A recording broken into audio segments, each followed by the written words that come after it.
Près d'une quinzaine d'intellectuels issus de 13 pays d'Afrique viennent de publier un ouvrage intitulé « Donner pour aider, aider à donner ». Ce livre fait notamment le point sur la philanthropie africaine.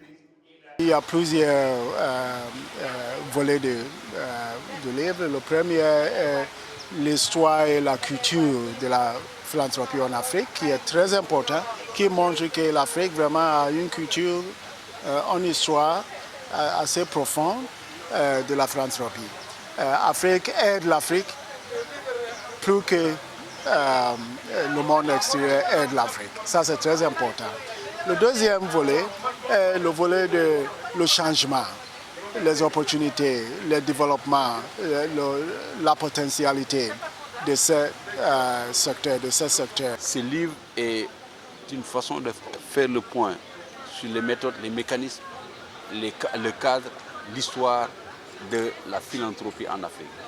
Et vous savez, s'il n'y avait pas une solidarité africaine, il y aurait eu beaucoup de problèmes dans un continent extrêmement dur où la pauvreté est extrêmement prégnante.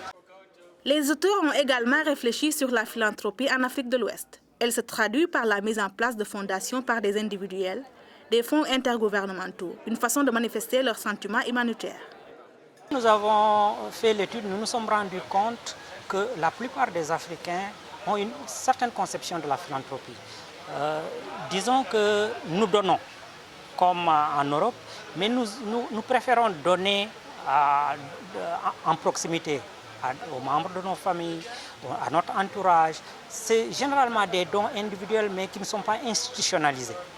Or, la philanthropie en Europe, c'est généralement des dons qui sont faits à des institutions, à des structures formelles. Publié par le Fonds pour les écrivains africains en collaboration avec Trust Africa, ce livre de plus de 430 pages est rédigé en anglais par 21 auteurs.